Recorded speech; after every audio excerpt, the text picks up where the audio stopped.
The silence cut like glass when she laughed. The glass slipped from the old man's trembling hands, and the sound of shattering crystal echoed through the marble hall. In that instant, under the paralyzed gaze of his millionaire son, everything began to crumble. What no one knew was that the maid, hidden behind the curtain, held a secret that would forever change the destiny of that family. Before we dive into this story, leave your comment with a rating from 1 to 10 and tell us which city you're watching from. May this moment bring reflection and emotion to your heart. The white stone mansion rose imposingly against the late afternoon sky, its tall windows reflecting the last golden rays of the sun. Behind the wrought iron walls and perfectly manicured gardens, life followed a silent, calculated rhythm. It was one of those houses where luxury didn't scream, but whispered in every detail, in the crystal chandeliers, in the works of art hung with millimeter precision, in the subtle scent of waxed wood that permeated every room. Edward Mendoza had built that empire by the age of 52, a man of few words and many decisions. He carried on his face the marks of someone who never knew the word impossible. His dark eyes had the firmness of one who commanded administrative councils and closed multi-million-dollar deals with a simple nod. But today, as he climbed the marble stairs toward the terrace, something in the air bothered him.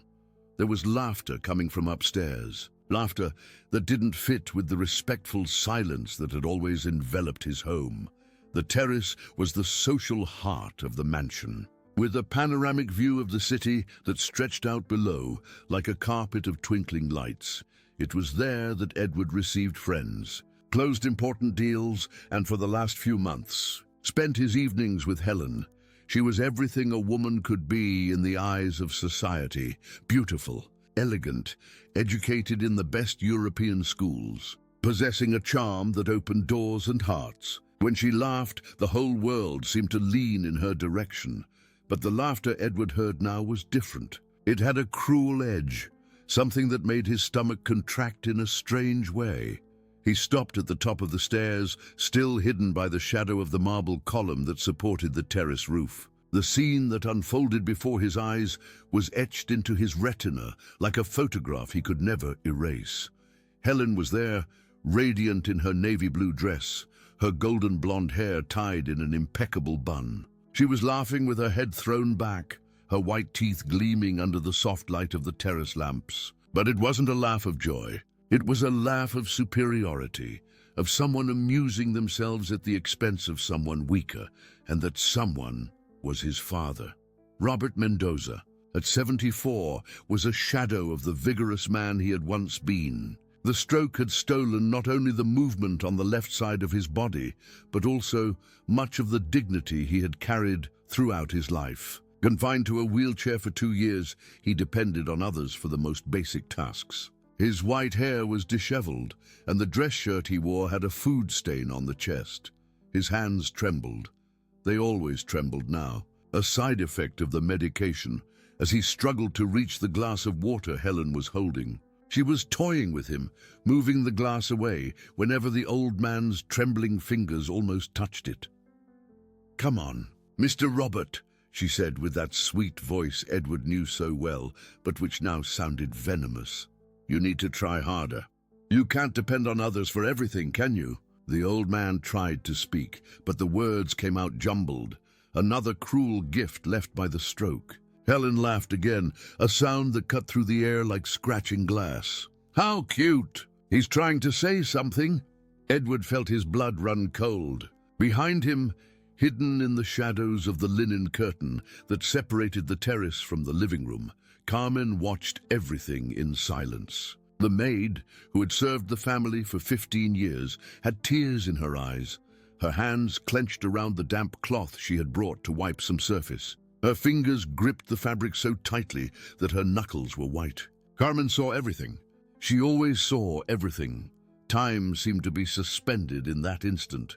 The night wind swayed the curtains, carrying the scent of jasmine from the gardens below. In the city, lights began to turn on like little terrestrial stars. And there, in that piece of paradise built with such care, A scene was unfolding that revealed the true nature of people.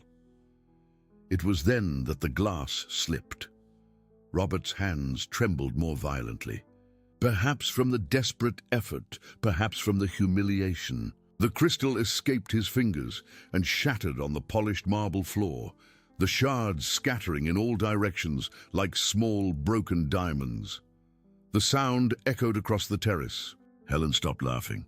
Carmen held her breath, and it was in that moment of absolute silence that Edward stepped forward out of the shadows. "What is happening here?" His voice was low, controlled, but charged with a tension that made the air vibrate. Helen turned, and for a fraction of a second, Edward saw something cross her face, surprise, perhaps a flash of guilt. But soon the charming smile returned to its place, like a perfectly fitted mask.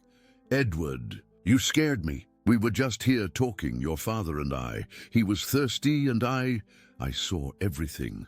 The two words fell like stones into the silence. Helen blinked, her smile faltering. "Honey, you don't understand. I was just... Leave." The word came out harsher than Edward intended. Helen took a step back, as if she had been slapped. "Edward, please. Let me explain. Leave now." She looked at him, then at Robert, who remained motionless in his chair, his eyes downcast, ashamed. For a moment, it seemed she would say something more, but then she turned and walked towards the door, her heels echoing dryly on the marble. When Helen disappeared, Edward approached his father. Robert did not look up. His shoulders were shaking, not just from the after effects of the stroke, but from the silent sobs he was trying to contain. Edward knelt beside the wheelchair, something he had never done in his 52 years of life. He took his father's trembling hand in his and squeezed it gently. "Dad." Robert finally raised his eyes. They were red, full of a sadness that went far beyond physical humiliation. It was the sadness of someone who feels like a burden, a nuisance in the lives of the people he loves. I'm sorry," Edward murmured, the words coming out with difficulty. When was the last time he had apologized to someone? When was the last time he had allowed himself to be vulnerable? Carmen, still hidden behind the curtain, wiped away a tear that insisted on escaping. 15 years serving that family. 15 years witnessing the ups and downs, the joys and the silent tragedies that unfolded behind the marble walls. She knew each of them better than they knew themselves, and she knew that this night, marked by the sound of breaking crystal, was just the beginning. Because Carmen kept secrets. Secrets that could destroy much more than a simple crystal glass.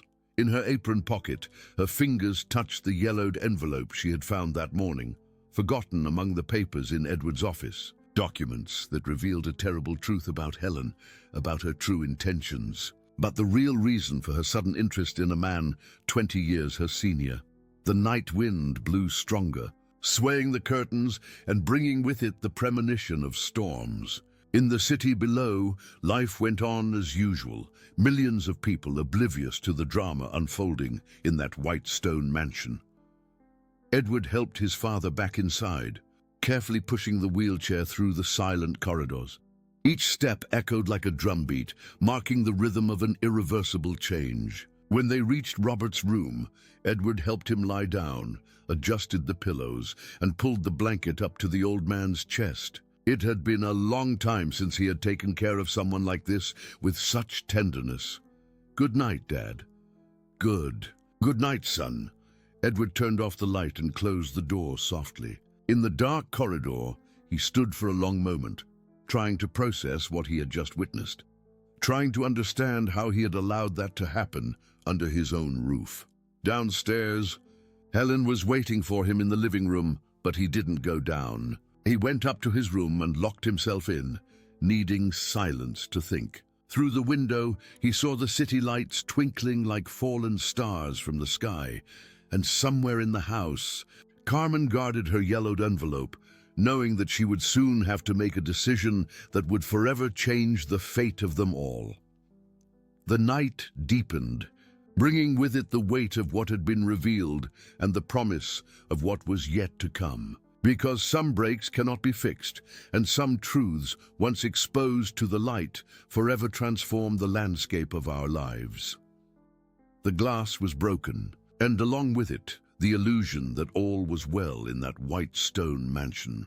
The morning arrived, heavy as lead, over the mansion. Edward woke up with a knot in his stomach, as if he had spent the entire night on a ship at high sea. The light filtered through the thick silk curtains, but it seemed unable to dispel the shadows that had settled in his soul.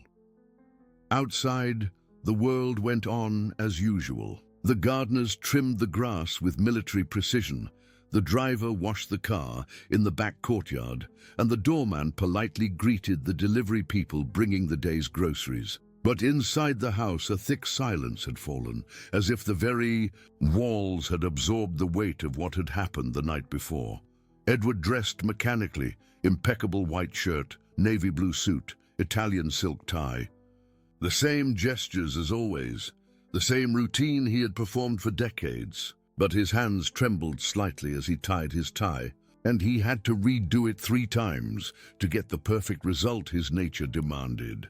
He went down the stairs more slowly than usual, as if fearing what he would find on the ground floor. The main hall was bathed in the golden morning light, the sun's rays dancing on the polished marble floor where hours before the shards of crystal had scattered like broken tears. Helen was there, sitting in the Italian leather armchair, her legs elegantly crossed.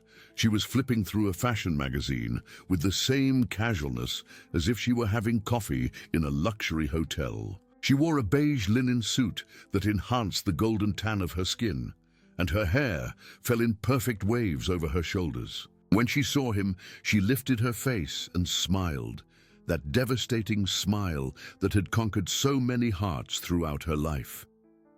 "Good morning, my love." Her voice was pure music, without any trace of the cruelty Edward had witnessed the night before. "I slept poorly thinking about you. We need to talk."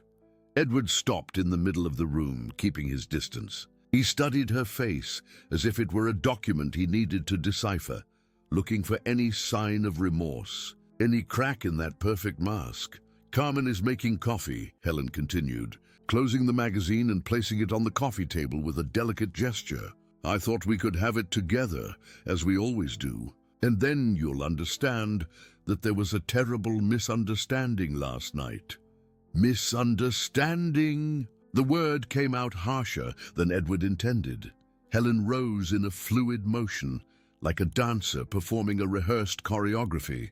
She approached him with measured steps, her blue eyes fixed on his with an intensity that had melted many resistances. "Edward, my love, you know me. You know my heart. I would never do anything to hurt your father. He is like a father to me, too." She reached out and touched his arm gently. "We were just playing. Yes, maybe I exaggerated, but it was just an affectionate way to encourage him to exercise. The doctors always say he needs stimulation, don't they?" Edward looked at her hand on his arm. Slender fingers, perfectly manicured nails in a nude color, skin as soft as silk. How many times had that hand caressed him? How many times had he kissed those fingers? How many times had he lost himself in the gentle touch that now repulsed him? "You saw his face," Edward said, stepping back slightly. "You saw how he was. I saw a man who needs to relearn how to live, Edward. And sometimes that hurts. Sometimes we need to be firm with those we love." Helen tilted her head, her golden hair slipping like a curtain. "My father always said that true love sometimes hurts before it heals." It was a lie, and they both knew it. Helen never spoke of her father. In fact, Edward knew very little about her family. She had appeared in his life like a meteor, bright and irresistible, carrying only a small suitcase and vague stories about a European childhood and a family she preferred not to mention. But that lie was so well constructed, so perfectly wrapped in her melodious voice, that for a moment Edward almost believed it, almost. "Where did you sleep last night?" he asked suddenly. Helen blinked, the first crack appearing in her composure. "What do you mean? You slept here in the house?" "Where?" In the guest room, of course. "I wasn't going to leave you alone after what happened. I was worried all night, wondering how you were feeling." Another lie. Edward had passed by the guest room during his sleepless night. The bed was untouched, the pillows perfectly arranged. At that moment, Carmen entered the room carrying a silver tray with the coffee service. Her movements were precise as always, but Edward noticed something different in her gestures, a subtle tension in her shoulders, a rigidity in her jaw that did not go unnoticed by someone who knew how to observe. "Good morning, Mr. Edward," she said with the soft voice she had always used in her 15 years of service. "The coffee is ready. Mr. Robert has already had his in his room. How is he?" Edward asked. Carmen hesitated for a fraction of a second before answering. "Well, sir, he slept peacefully." She placed the tray on the table and began to serve the coffee in fine porcelain cups. "He asked me to tell you not to worry about him." Edward watched Carmen as she served. He had known this woman for so long that he could read her expressions like an open book. There was something she wasn't saying, something that weighed on her shoulders like an invisible burden. Helen accepted the cup with a radiant smile. "Thank you, Carmen. You are an angel." She took a delicate sip and sighed with pleasure. "Perfect as always. Edward, you have no idea how lucky you are to have someone like Carmen taking care of your house." Carmen bowed her head politely, but Edward saw something flash in her eyes, a flicker of something that could be contempt or perhaps pity. "Will that be all, Mr. Edward?" Carmen asked. "Yes, thank you." She withdrew silently, but Edward had the impression that she hesitated for a moment at the door, as if she wanted to say something more. Helen sat down again and made a welcoming gesture for Edward to join her on the sofa. When he remained standing, she sighed theatrically. "Edward, we can't be like this. This will end up becoming a silly thing that will ruin everything we've built together." She left the cup on the table and stood up again. "You know how much I love you. You know how much this relationship means to me." She approached him again, and this time Edward did not move away. Helen placed her hands on his chest, over the fine fabric of his shirt, and Edward felt the warmth of her skin through the cotton. "Yesterday I made a mistake. I admit it. Maybe I was a bit insensitive, but it was because I care about your father as much as you do." Her blue eyes filled with perfectly measured tears. "I can't stand to see him wasting away in that chair. I want him to get better, to be the strong man he once was." Edward looked into those blue eyes and wondered how he had been able to lose himself in them for so long. How had he not realized that behind that crystalline beauty there was something cold, calculating? "Helen," he began. "Shh." She placed a finger on his lips. "Don't say anything now. I know you're hurt and I understand, but give me a chance to fix things. Let me show you who I really am." She stood on her tiptoes and kissed him softly. It was a gentle kiss full of promises and regret, the same kind of kiss that had sealed the beginning of their relationship 6 months earlier. Edward closed his eyes and for a moment almost let himself be carried away. He almost believed that it had all been a misunderstanding, as she said. He almost convinced himself that love could heal all wounds, almost. But then he heard a noise from the upper floor, the unmistakable sound of a wheelchair moving down the hallway. His father was awake, probably trying to get around the house by himself, risking a fall that could be fatal. Edward pulled away from Helen. "I need to see how he is." "Edward, please," but he was already going up the stairs, leaving her alone in the living room with the coffee cooling in the porcelain cups. He found Robert in the hallway, trying to maneuver the wheelchair towards the bathroom. The old man was sweating with effort and his hands were trembling more than usual. "Dad, what are you doing? Why didn't you call Carmen?" Robert looked up and Edward saw the same expression of shame from the night before. I don't want to bother anyone else," the old man murmured, the words slurred but understandable. Edward felt a tightness in his chest. He knelt beside the chair and held his father's trembling hands. "Dad, you never bother anyone, never. This is your home as much as it is mine." Robert nodded, but Edward saw that the words couldn't erase the humiliation of the previous night. The damage was done, and the wounds of the soul sometimes take much longer to heal than the wounds of the body. He helped his father to the bathroom and then took him back to his room. When Robert lay down again, he held his son's hand with surprising strength. "Edward," he said, his voice clearer than it had been in weeks. "Be careful." "Careful of what, Dad?" But Robert didn't answer. He just squeezed his son's hand one more time before closing his eyes, as if that single word had exhausted all his strength.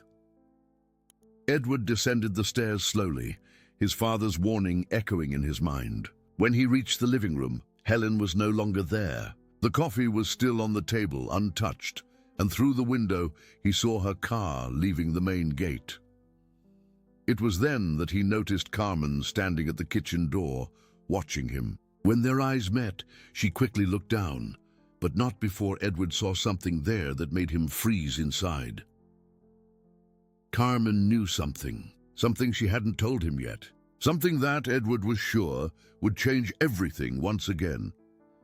Silence fell again in the mansion, but now it was a different kind of silence. No longer the respectful silence of normal days, but the heavy silence that precedes a storm.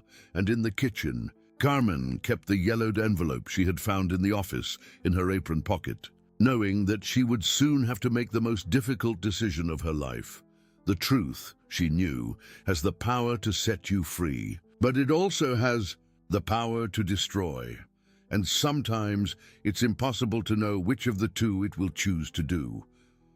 3 days passed like a slow-motion film. The house breathed a tension that seemed to permeate every piece of furniture, every wall, every reflection in the old mirrors. Edward had plunged into work with an almost desperate intensity, leaving early and returning late, as if he could leave his problems behind within the glass walls of his office downtown. But the problems were waiting for him at home, patient as predators.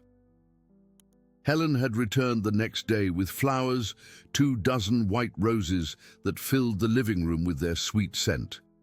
She also brought an elaborate excuse and tears at the right moments. She spoke of stress, of family worries she couldn't share, of how love sometimes made her act impulsively. Edward listened to her in silence, noticing how each word was carefully chosen, how each pause was calculated for maximum emotional impact. It was a performance worthy of a theater, and he wondered how long he had been an audience to a show he didn't even suspect. "You're different," Helen said on the morning of the third day, watching him drink his coffee in silence. Distant, Edward looked up from the financial newspaper. Helen was impeccable as always, but there was something in her eyes, an anxiety she was trying to hide behind her rehearsed smile. "I'm thinking," he replied. "About what?" "About us." "About all of this." A muscle in Helen's jaw twitched almost imperceptibly.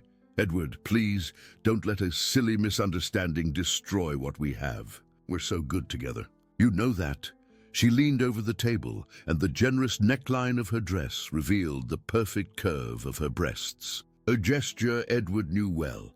Helen knew exactly how to use her beauty as a weapon.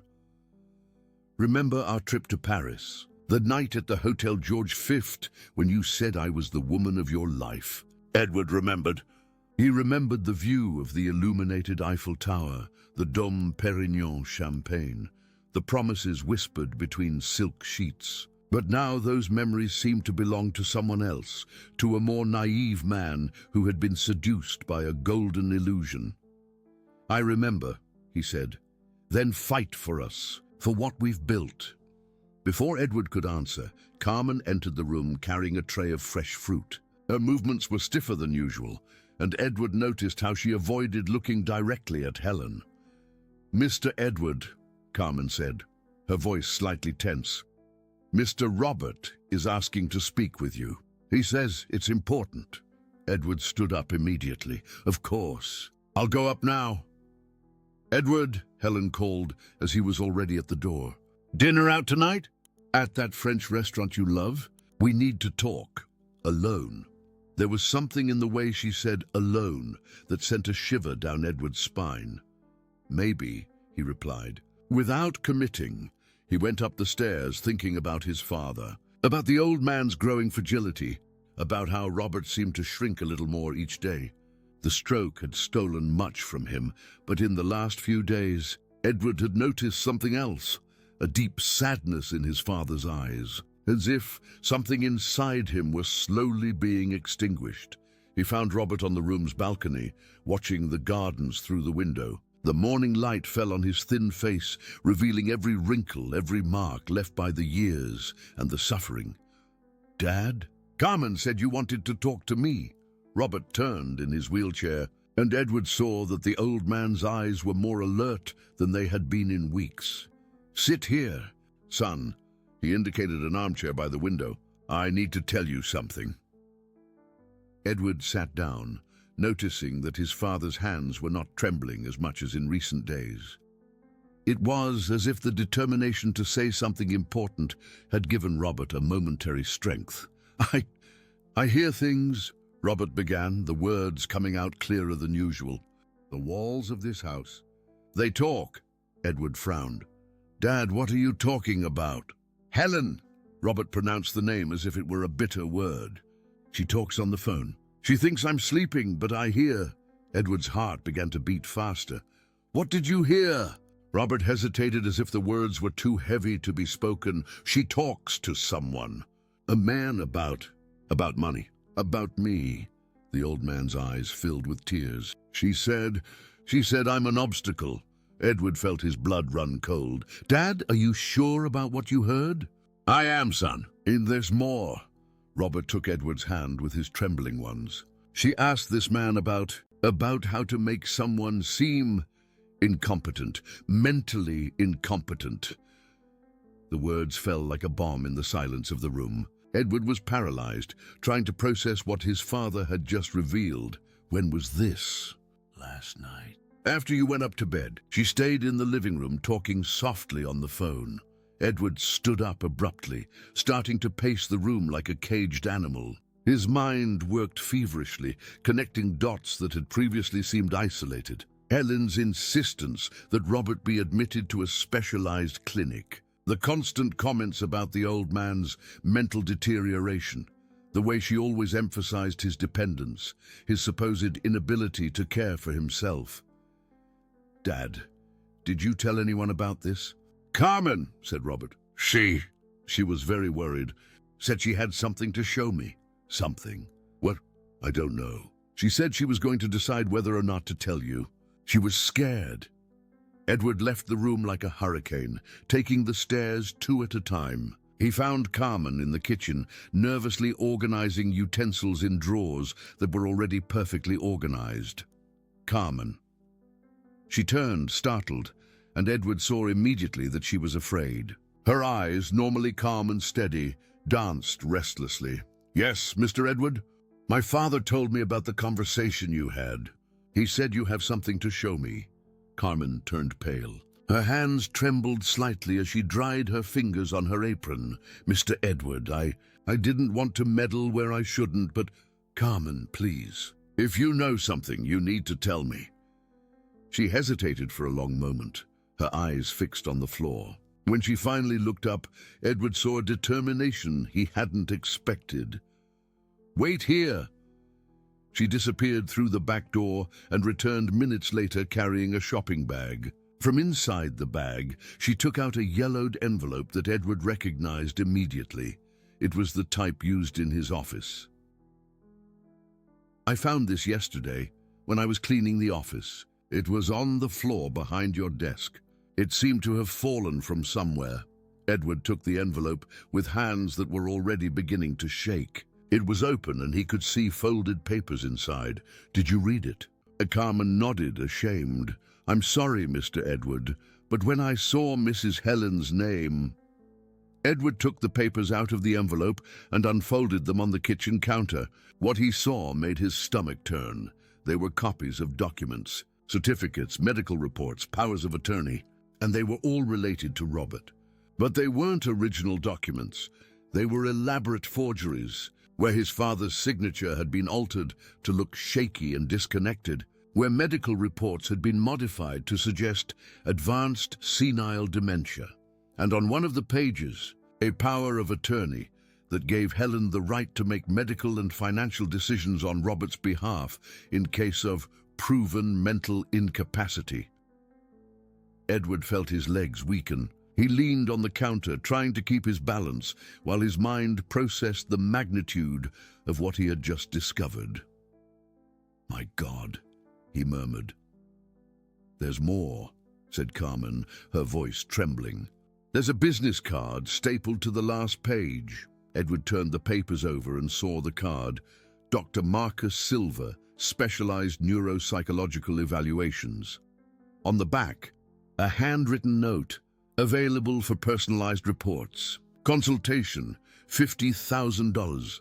The puzzle came together in Edward's mind with a terrible clarity. Helen was planning to declare his father mentally incompetent using forged documents and a corrupt doctor. With the power of attorney in hand, she would have access not only to Robert's medical care, but also to his finances. And Edward knew that Robert's finances included a significant stake in the family business. "How long have you known about this?" he asked, his voice coming out harsher than he intended. "I found it yesterday, Mr. Edward. I swear I didn't know anything before." Edward believed her.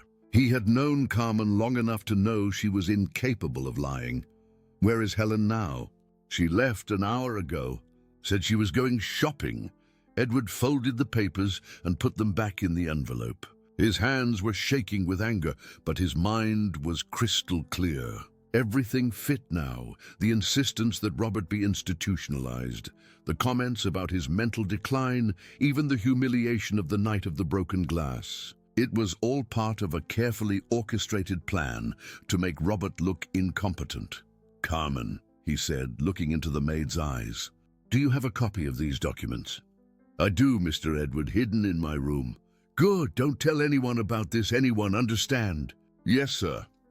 Edward went up the stairs again, carrying the envelope as if it were a bomb about to explode. He found Robert still on the balcony, now sleeping in his wheelchair, his face relaxed and peaceful. He watched his father for a long moment, feeling a mixture of anger and protectiveness he hadn't experienced in years. Robert had dedicated his entire life to building an honest business, to raising a solid family. And now, in his old age and fragility, he was being used as a pawn in a game he didn't even suspect was being played, but not anymore. Edward locked the envelope in his personal safe and went downstairs to wait for Helen to return. When she walked through that door, smiling and carrying her shopping bags, she would have no idea that the game had changed completely. The truth had finally come to light, and with it, a thirst for justice that Edward didn't know he possessed. He sat in the living room armchair and waited, his fingers drumming on the arm of the chair, his heart beating to the rhythm of a war that was just beginning. Outside, the sun shone indifferently on the perfectly manicured gardens, but inside the white stone mansion, the shadows had grown much darker. Helen returned at 4 in the afternoon, the sound of her heels echoing through the entrance hall like a countdown. Edward heard the car arrive, the doors close, the polite conversation with the driver. Every sound was amplified by the tension that had taken over his senses, as if the world had been set to a higher frequency. She entered, radiant, carrying bags from expensive stores, her golden hair swinging like a silk curtain. She wore a red dress that enhanced every curve of her statuesque body, and her lips were the same crimson shade that Edward had once found irresistible. "Edward, my love." Her voice rang through the house like a symphony. "You won't believe what I found for you. A Hermès tie that will look perfect with your navy blue suit." She approached him as she always did, with that feline confidence of someone who knows exactly the effect she has. But when she leaned in to kiss him, Edward subtly pulled away. "We need to talk," he said, his voice as controlled as that of an executive leading a difficult meeting. Helen blinked, her smile faltering for a fraction of a second. "Of course, love. But first, let me show you what I bought. I have wonderful surprises." "Now, Helen, Something in Edward's tone made her stop completely. She let the bags fall gently to the floor and studied him with those blue eyes he had once found infinite. "All right," she said, her voice losing some of its usual melody.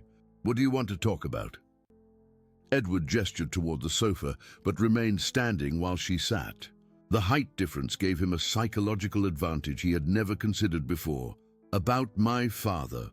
"Edward, we've already talked about this." I explained. "No." The word came out with a firmness that surprised even Edward. "This time, you're going to listen to me." Helen repositioned herself on the sofa, crossing her legs in a studied movement.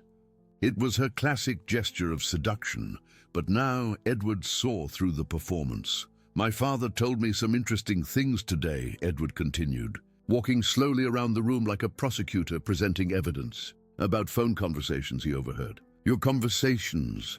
For the first time since Edward had known her, he saw real fear flash in Helen's eyes. It was just a flicker quickly masked, but he saw it. "Conversations!" "Edward, your father is confused. The doctors have always said the stroke can cause hallucinations. Mental confusion? Loss of discernment." Edward stopped in front of her, crossing his arms. "That's exactly what you need everyone to believe, isn't it?" Helen stood up abruptly, the red dress billowing like a war banner. "Edward, what are you implying? How can you doubt me after everything we've been through together?" "Because I found this." Edward took a copy of the documents Carmen had discovered from his jacket pocket. He watched Helen's face as she recognized the papers, and it was like watching a mask shatter in slow motion. Where did you get this?" "That doesn't matter. What matters is that now I know exactly who you are." Helen tried to grab the papers, but Edward moved them away. "Let me explain." "Explain? How do you explain a forged power of attorney? How do you explain a corrupt doctor? How do you explain a plan to declare my father mentally incompetent?" Each word fell like a hammer blow. Helen retreated until she was leaning against the wall, her pale face contrasting with the red of her dress. "Edward, you don't understand. I was trying to protect you." "Lies!" The word exploded from Edward with a force that made Helen flinch. "You were trying to steal. Steal from my family, steal our company, steal the dignity of a sick man." Helen straightened her shoulders, and Edward saw something change in her expression. The mask of fragility was replaced by something harder, more real. "Do you want to know the truth, Edward? The truth is that your father is a burden. The truth is that he's slowly dying in that wheelchair, and you're dying along with him." Edward felt as if he had been punched in the stomach. "The truth," Helen continued, her voice now cold as ice, "is that you need someone to help you make the tough decisions. Someone who has the courage to do what needs to be done. And that person is you? That person is me. I'm the one who sees that you're wasting your life, taking care of an old man who can't even remember what he ate for breakfast. I'm the one who sees the potential you have, that you both have." Edward looked at the woman before him, the golden hair still perfect, the body still statuesque, the eyes still as blue as sapphires. But now he saw it all for what it really was, a carefully constructed disguise to hide something rotten inside. "How much?" he asked. "What do you mean?" How much were you going to get from this? What's my father's stake in the company worth?" Helen smiled, but there was no warmth in that smile.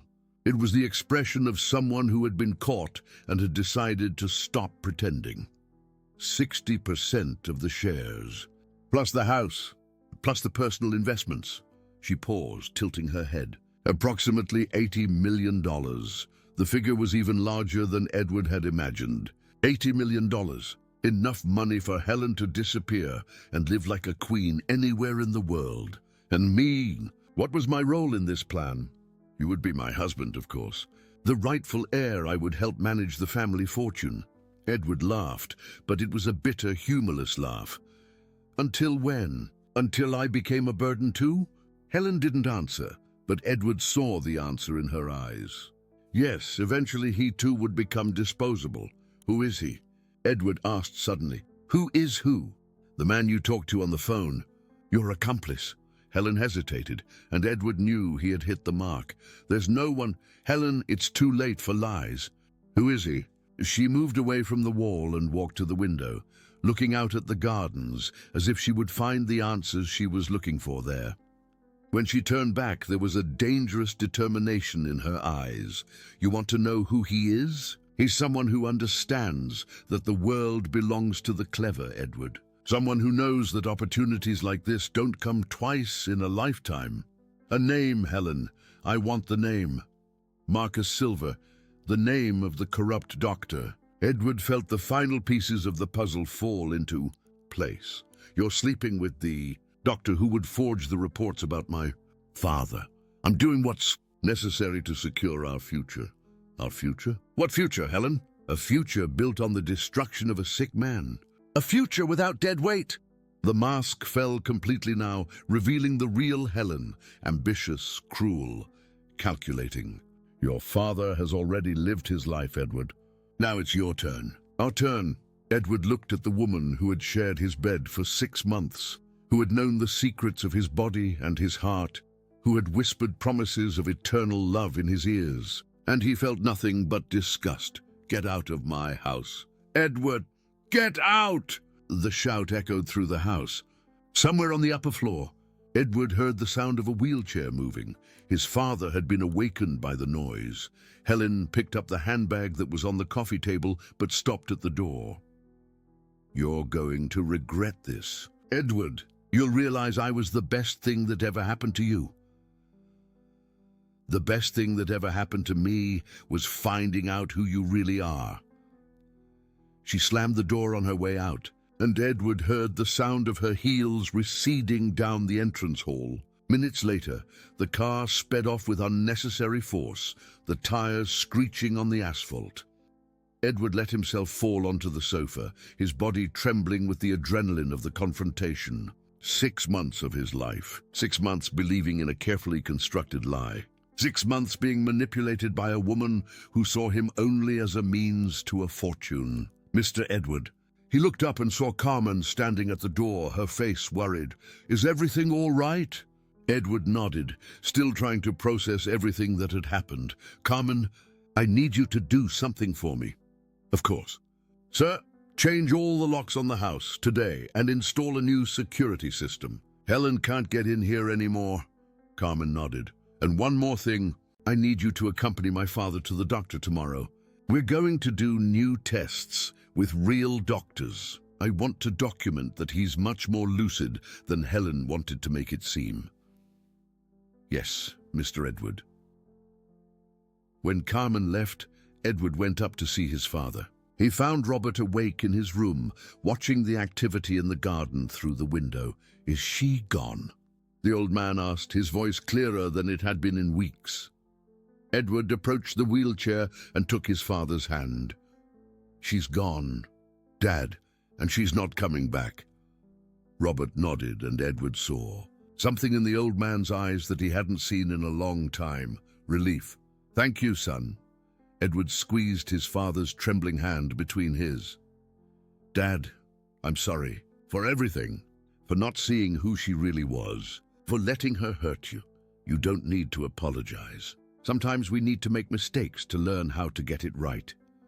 Edward stayed there for a long time, holding his father's hand and watching the sun set over the gardens. For the first time in months, the house seemed to be breathing again, but Edward knew the war wasn't over.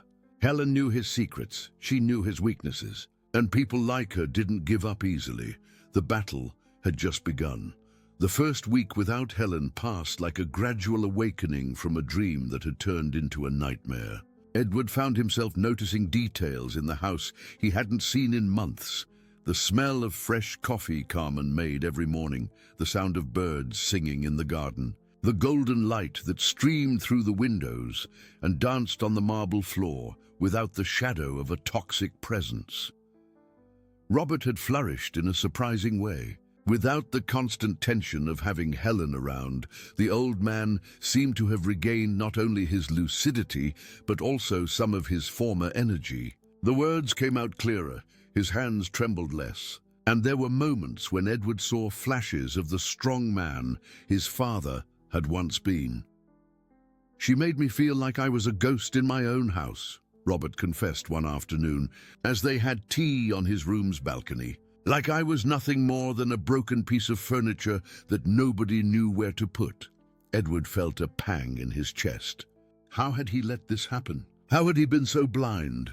Dad, I promise this will never happen again. Robert smiled, a genuine smile Edward hadn't seen in months. I know it won't, son. You've learned, and sometimes you have to fall to find out how good it feels to stand up. But the peace was short-lived. On Monday morning, Edward was in his office when his assistant, Charles, entered the room with a tense face. Mr. Edward, there's a lady here who insists on speaking with you. She says it's urgent. Who is it? She introduced herself as a lawyer, Miss Mary Fields. Edward frowned. He didn't know any lawyer by that name, and his company had its own legal consultants. Send her in. The woman who entered the room was elegant and professional, an impeccable navy blue suit, brown hair in a bun, a leather briefcase in hand. But there was something in her eyes that Edward didn't like, a calculating coldness that reminded him of Helen. Mr. Mendoza, thank you for seeing me. She extended her hand, and Edward shook it briefly. I am the lawyer for Ms. Helen Torres. Edward felt his stomach clench. Helen had hired a lawyer. We have nothing to talk about, he said, moving back behind his desk. My relationship with Ms. Torres is over. Oh, but we do, Mr. Mendoza. A great deal. The lawyer sat down, uninvited, and opened her briefcase. My client is very upset about the way she was treated, especially considering certain circumstances. What circumstances? Ms. Fields smiled, but it was a smile as cold as ice. Her pregnancy. Edward felt as if the floor had disappeared from under his feet. Pregnancy? 2 months, Mr. Mendoza. My client found out last week. She was planning to tell you when she was brutally thrown out of her home. Edward leaned on the desk, trying to keep his balance. Helen pregnant? Was it possible? They had been intimate several times over the last few months. Even if that's true, Edward said, his voice weaker than he would have liked, it doesn't change anything she did. Oh, but it changes everything. Mr. Mendoza, the lawyer took some papers from her briefcase. Because now we're not just talking about a wronged woman, but an innocent child. A child who has a right to the paternal inheritance. Edward took the papers. They were medical exams confirming Helen's pregnancy. They looked legitimate, but Edward knew documents could be faked. Helen had proven that. What do you want? We want justice. My client is willing not to make public the way she was humiliated, as long as her needs are met. After all, she now carries the Mendoza heir. Edward felt nauseous. Even pregnant, Helen was still manipulating, still playing chess with people's lives. How much? $5 million to secure the child's future.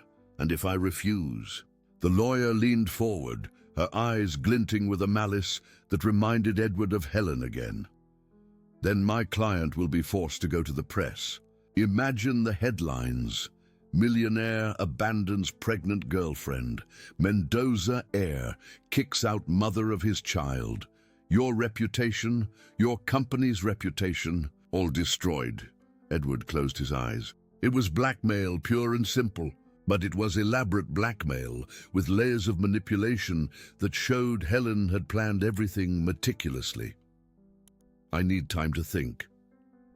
Of course, 48 hours. After that, my client will take other measures. The lawyer stood up, put the papers back in her briefcase, and walked toward the door. At the threshold, she turned again. Oh, Mr. Mendoza, my client also asked me to tell you she is very sorry for the circumstances, but she hopes you can resolve this in a civilized manner. For the child's sake. When she left, Edward sank into his chair, his mind spinning like a hurricane. Helen pregnant. Was it possible? And if it were true, what did it mean for his family, for his father, for everything they had been through? He picked up the phone and called home. Carmen, I need you to cancel all my appointments today. I'm coming home. During the entire drive back, Edward tried to organize his thoughts. If Helen was really pregnant, the situation was enormously complicated. But something didn't make sense. Why hadn't she mentioned the pregnancy during their confrontation last week? Why use it only now through a lawyer? He arrived home to find Robert in the living room, reading a book. The old man looked up when he saw him enter. "Son, are you all right? You look like you've seen a ghost." Edward sat down heavily on the sofa next to his father's wheelchair. "Dad, I need to tell you something. Helen, she's saying she's pregnant." Robert slowly closed the book, processing the information. "And you believe her?" "I don't know. She has medical exams, but she's lied before," Robert completed. "Exactly. And now she's asking for $5 million in exchange for not going to the press." Robert was silent for a long moment, his fingers drumming on the arm of the chair, a gesture Edward recognized as a sign that the old man was thinking deeply. "Son, may I suggest something?" "Of course, Dad. Let's investigate. Hire a private detective, check if these exams are real, find out more about this lawyer. If Helen is lying about this too, we'll find out."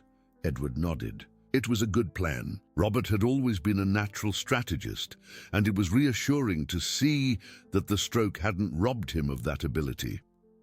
"And there's one more thing," Robert continued. "You need to get a paternity test as soon as possible. Regardless of whether she's pregnant or not, you need to be sure if the child is yours." Edward hadn't thought of that. Of course, Helen had betrayed his trust on so many levels that it was perfectly possible she was also cheating on him physically. "Carmen!" Edward called.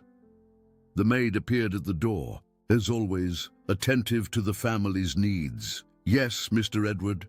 I need you to get me the number of the best private detective in the city, and also the contact for a discreet lab that does paternity tests." Carmen nodded, showing no surprise. 15 years of serving that family had taught her not to ask unnecessary questions. When she left, Robert held his son's hand. "Edward, regardless of what we find out, I want you to know one thing. You are not alone in this fight. I may be in this chair, but my mind is clear and my heart is with you." Edward squeezed his father's trembling hand, feeling an emotion he hadn't experienced in years. For the first time since the confrontation with Helen, he felt strong enough to face whatever she might throw at him. "Thanks, Dad, for everything." "Don't thank me yet, son. The war isn't over." Robert was right. Edward could feel that Helen was just getting started. The pregnancy, real or not, was just the first card from a deck she had yet to fully reveal. But now he was prepared. Now he had his father back, and together they were stronger than Helen imagined. The afternoon fell over the mansion like a golden curtain, bringing with it the promise of revelations yet to come. And somewhere in the city, Edward knew that Helen was planning her next move, but this time he would be ready for her. In the office, the phone rang. It was the detective Carmen had contacted. The investigation into Helen Torres and her alleged pregnancy was officially beginning, and Edward had a feeling that what they would discover would be much more complicated than they imagined. The private detective Carmen had found was a discreet man named Albert King, a former federal agent specializing in corporate and family investigations. He had the kind of look that seemed to see through the most elaborate lies. When he met with Edward on Wednesday morning, he brought with him a folder that would change everything again. "Mr. Mendoza," Albert said, sitting in the armchair in Edward's private office at the mansion, "what I discovered about Helen Torres goes far beyond what we expected." Edward leaned forward, his heart racing. "Start with the medical exams. Forged. I was able to trace the lab that supposedly issued the results. They have no record of Helen Torres as a patient. And there's more. The digital signatures on the documents were altered." Edward felt a mixture of relief and anger. Relief that he wasn't dealing with a real pregnancy. Anger at the extent of Helen's manipulation. "But that's just the beginning," Albert continued, opening the folder. "Helen Torres is not her real name." Edward blinked, surprised. "What do you mean?" "Her real name is Elena Vasquez. American, 32 years old, born in Chicago. She has an interesting history. Albert took out a series of photographs and documents from the folder. She's done this before, Mr. Mendoza, at least 3 times that I was able to document. Always the same pattern. She gets close to older, wealthy men, gains their trust, and tries to manipulate situations to get money or property. Edward examined the photographs. Helen or Eleanor at different times, with different men. In one photo, she was next to a gray-haired man on a luxury yacht. In another, she was hugging a well-dressed gentleman in front of a mansion even larger than Edward's. What happened to these men? Dumb. The first, Richard Fernandez, a hotel chain owner from Florida, lost $2 million to her in an elaborate scam involving fake investments.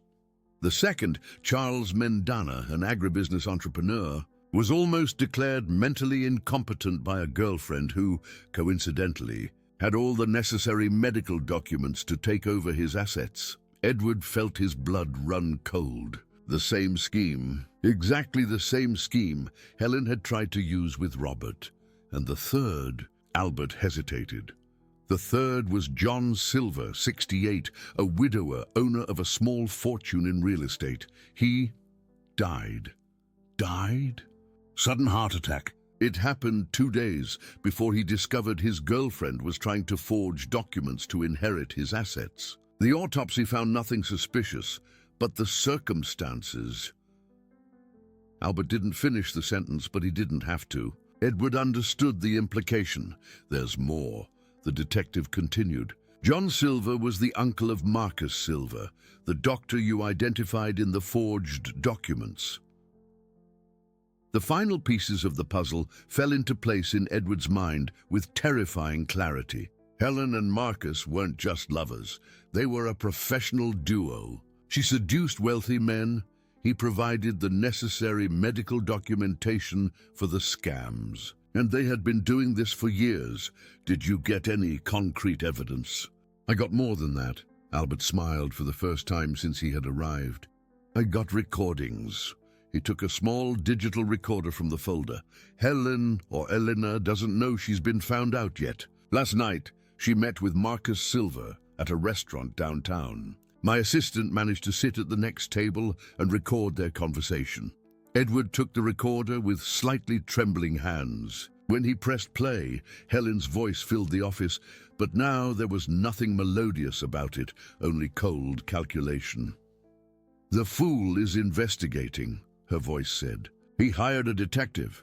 And the fake exams? Marcus's voice sounded nervous. He'll find out. But it doesn't matter. We have Plan B. Eleanor, I don't know if this is a good idea. Marcus, listen carefully. If this deal goes wrong, you're going to jail with me. So it had better work. Edward heard a pause, then Helen's voice again, now lower, more dangerous. The old man is getting smarter. He's helping his son. This can't continue. What are you suggesting? The same thing we did with your uncle. A heart attack is so natural in men his age. Edward felt as if he had been punched in the stomach. They were talking about killing his father, killing Robert as they had killed Marcus's uncle. Elena, we can't. Yes, we can. And we will. Tomorrow night, you'll go to the house as the family doctor. You'll give the old man an injection. Vitamins, you'll say. Except they won't be vitamins. The recording continued for a few more minutes, detailing a meticulously crafted plan to murder Robert and make it look like a natural death. When it ended, the office was in absolute silence. Edward stood up abruptly, the chair rolling back. My God, they're planning to kill my father. Don't worry, Mr. Mendoza. With this recording, we have more than enough evidence to arrest them. I've already contacted the FBI. They'll be here within the hour. Edward started pacing the office like a caged animal. Robert was in danger, real mortal danger. And all because of his blindness, his inability to see Helen for what she really was. Where's my father now? In his room sleeping. Carmen is looking after him. Edward ran up the stairs. He found Robert in bed, sleeping peacefully, his face relaxed and serene. Carmen was sitting in an armchair beside him, knitting. Carmen, Edward whispered, I need to talk to you. Downstairs. They went down to the kitchen silently, where Edward told Carmen everything. The detective's findings, the recordings, the plan to murder Robert. Carmen turned as white as paper. My goodness, Mr. Edward, what now? Now we're going to arrest them. The police are on their way. But until then, we can't leave my father alone for a second. Carmen nodded vigorously. I'll stay with him. I won't leave his side, not even to go to the bathroom. The doorbell rang through the house. Edward looked out the window and saw 3 black cars parked at the gate. The FBI had arrived. The agent in charge of the operation was a serious man named Morales. He listened to Edward's whole story, examined the evidence Albert had collected, and nodded gravely. Mr. Mendoza, we're going to set up an operation to arrest this pair, but I need you to help us. How? Helen will try to contact you today. She'll want to set up a meeting, probably to pressure you about the money. When she calls, we want you to accept the meeting. We'll be there to arrest her. Edward hesitated. The idea of seeing Helen again, of pretending he knew nothing, made his stomach turn. What if she suspects? She won't. From what we know of her profile, Helen believes she's smarter than everyone around her. That arrogance is what will bring her down. The phone rang. Edward looked at the agent, who nodded and pointed to the recording equipment they had installed. It was Helen. Edward, my love. Her voice was pure sugar, as if nothing had happened. We need to talk. About our future, about the child. Edward took a deep breath, forcing himself to keep his voice calm. Helen, I've thought about what you said, and I think we should meet. Settle this like civilized people. There was a pause on the other end of the line, and Edward imagined Helen smiling, believing she had won again. That's wonderful, love. How about tonight, at the French restaurant where we had our first date? Perfect, at 8? At 8. Edward? Yes? Oh, I knew you'd do the right thing. I always knew you were a smart man. When she hung up, Edward sank into a chair. Agent Morales patted his shoulder. You did very well, sir. Tonight, this story ends. Edward went up to see his father one more time. Robert was awake now, and Edward told him everything about the discoveries, about the murder plot, about the police operation that would happen that night. Robert listened in silence, his face hardening as Edward spoke. My son, the old man said when Edward finished, you saved our lives. If you hadn't discovered the truth about her. I don't even want to think about it, Dad. Robert held his son's hand with surprising strength. Tonight, this all ends. And tomorrow, we start a new life. A life where we know exactly who our enemies are. Edward nodded, looking out the window at the gardens where Helen had once walked as if she owned the place. In a few hours, she would be behind bars, paying for all the men she had deceived, for all the lives she had destroyed. Justice finally would be served. But first, he had to survive the most dangerous meeting of his life. The restaurant. Le Bernardin was exactly as Edward remembered. Soft lighting, tables with pristine white tablecloths, the discreet murmur of elegant conversations. It was where he and Helen had had their first date, 6 months earlier. That night, she had worn a blue dress that made her eyes sparkle like sapphires. And Edward had lost himself in that sparkle, like a man lost in a stormy sea. Now, sitting at the same corner table they had shared on that first night, Edward felt only a cold knot in his stomach. The tiny microphone the police had taped to his lapel was almost imperceptible, but he was consciously aware of its presence. At strategic tables around the restaurant, federal agents disguised as dining couples kept a discreet watch. Agent Morales had been clear. Edward just needed to keep Helen talking. Let her condemn herself with her own words. The recording of the meeting with Marcus was already enough evidence. But they wanted more. They wanted her to confess everything, to feel safe enough to reveal details about her previous crimes. She'll show up confident, Morales had said. People like her believe they're always one step ahead. Use that against her. At 8 o'clock sharp, Helen entered the restaurant. Edward had to admit she was stunning. She wore an elegant black dress that hugged every curve of her body, her golden hair falling in perfect waves over her shoulders. When she smiled upon seeing him, for a moment Edward almost forgot everything he had discovered about her. Almost. "Edward, my love." She leaned in and kissed him on the cheek, the familiar perfume awakening memories he preferred to forget. "I missed you." She sat down gracefully, crossing her legs in a studied motion. The waiter appeared immediately. Helen always had that effect on people, making them revolve around her like planets orbiting the sun. "Dom Perignon champagne," she said without even consulting Edward. "We're celebrating." "Celebrating what?" Helen smiled, that smile that had once melted all of Edward's defenses. "Our future, of course, the future of our family." Edward forced himself to smile back. "About that, I want to apologize for what happened last week. I was confused, shocked." "Of course you were, love. It's natural. A man finds out he's going to be a father. He gets nervous. But now that you've had time to think, now that I've had time to think, I realize you were right from the beginning." Helen's eyes shone with triumph. "About your father?" Edward nodded, feeling nauseous as he spoke the words. "About my father. He really is a burden, and I was being too sentimental." Helen leaned across the table, her blue eyes fixed on his. "Edward, I knew you'd understand. Your father has already lived his life. Now it's our turn." The waiter brought the champagne, and Helen raised her glass in a toast. "To our future, and to the end of obstacles." Edward toasted, but the word obstacles made his blood run cold. She was talking about Robert. His own father was an obstacle to be removed.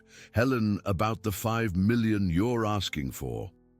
"Oh, Edward, after we get married, that will just be the beginning. We have so many plans to make." "What kind of plans?" Helen took a sip of champagne, her eyes shining with a dangerous excitement. "Well, first we'll solve your father's situation. Marcus already has everything arranged." Edward felt his heart race. She was stepping right into the territory the police wanted. "Marcus? My medical consultant. He's going to make a house call tomorrow. Your father needs special care, don't you think?" The way she said special care made Edward want to throw up. What kind of care? Helen leaned in even closer, her voice dropping to a conspiratorial whisper. "Edward, men of your father's age, their hearts are so fragile. Any strong emotion, any wrong medication, accidents happen." She was confessing.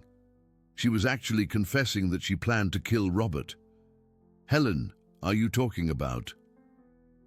"I'm talking about freedom, Edward. Freedom for you, for me, for our child, without having to carry the weight of caring for someone who should have been gone a long time ago." Edward fought the urge to jump across the table and strangle the woman. Instead, he forced himself to maintain a neutral expression. "And after? After we take over everything. The company, the properties, the investments. You'll see how good life can be when we don't have complications." Helen took his hand across the table, her fingers as cold as ice. "Edward, I know this seems scary now, but it's not the first time I've done this. I have experience in resolving complicated situations." "What do you mean?" Helen smiled, and Edward saw the real Helen there, cold, calculating without a drop of humanity. "Let's just say I've had other relationships where I had to make difficult decisions. Men who didn't understand that sometimes love requires sacrifices." "What kind of sacrifices?" "The kind that allows us to live without remorse." She squeezed his hand. "You'll understand, Edward. When it's all over, you'll thank me." At that moment, Edward saw the discreet signal he was waiting for. One of the federal agents, disguised as a waiter, passed by the table and dropped a napkin, the sign that they had heard enough. "Helen," Edward said, "there's something I need to tell you." "What is it, love?" I know who you really are. Helen's smile faltered. What are you talking about? Elena Vasquez, Chicago, Richard Fernandez, Charles Mendanja, John Silver. Edward saw the exact moment Helen's mask fell completely. Her eyes narrowed, and for the first time since he had met her, he saw genuine fear on that perfect face. Edward. FBI. Agent Morales' voice cut through the restaurant's air. Federal agents appeared from all directions, guns drawn. The other customers screamed and ducked behind tables. Helen tried to get up, but two agents were already behind her, handcuffing her hands with precise movements.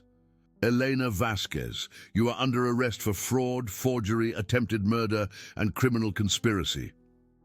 Helen, Elena, struggled against the handcuffs, her face contorted in an expression of rage Edward had never seen. You can't arrest me. I'm me. Pregnant. I'm carrying his child. The medical exams you presented are fake, Morales said calmly, just like everything else in your life. Elena turned to Edward, and he saw there not the seductive woman he had known, but a desperate and dangerous creature. Edward, you don't understand what you're doing. Without me, you're nothing. Nothing. Take her away, Morales ordered.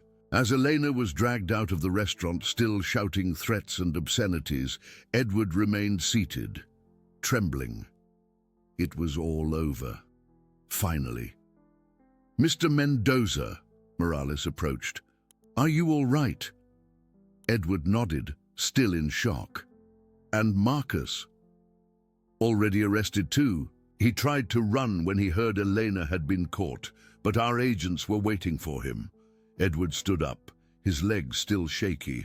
He just wanted to go home, see his father, and make sure he was safe.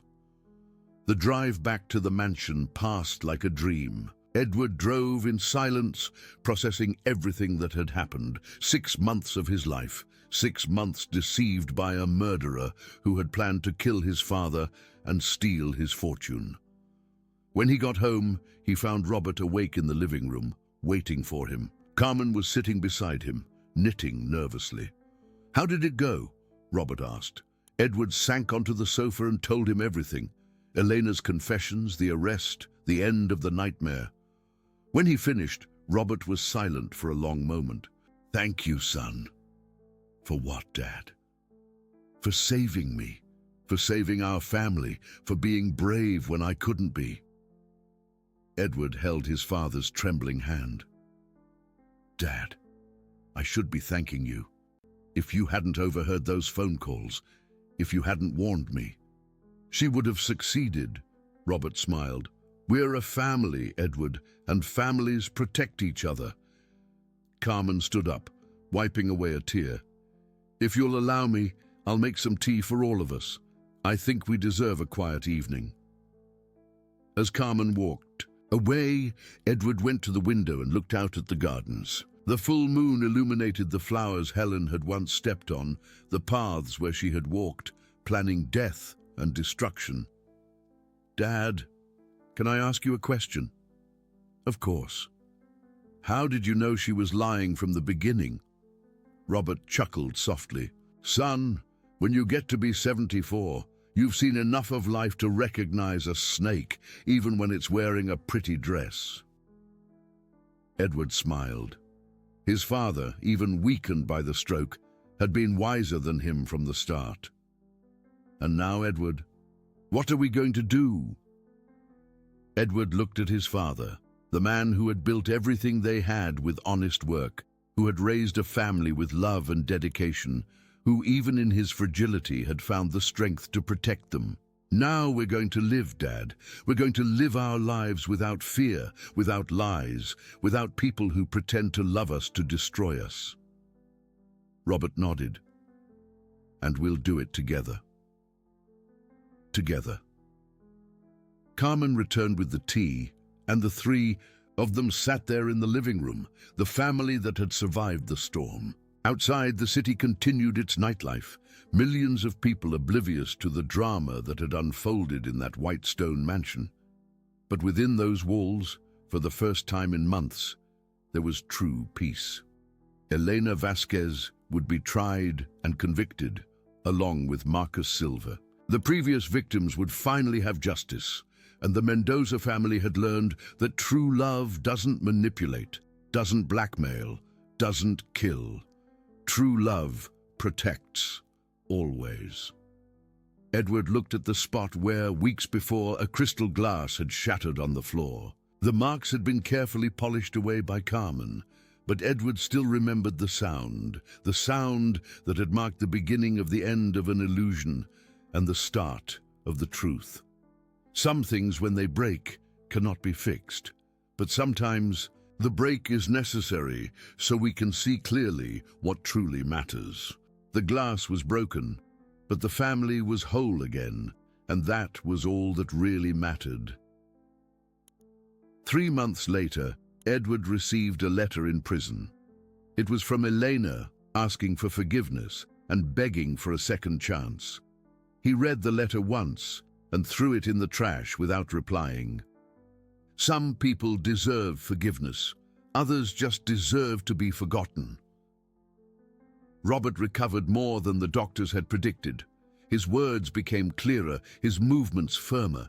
It was as if getting rid of Elena had also freed a strength within him that she had tried to suffocate. Carmen continued to care for the family as she always had, but now she was no longer just a maid. She was part of the family, the wise woman who had helped save them all. And Edward learned to trust again, slowly, carefully, but without fear. Because he had discovered that true love doesn't need masks. Life went on, richer, more real, more true than Edward had ever imagined possible. And every night before going to sleep, he was grateful that he had discovered in time that not all love is true love. But when it is, it's worth fighting for. If this story touched your heart, please like, comment, and subscribe. Stories like this deserve to be remembered.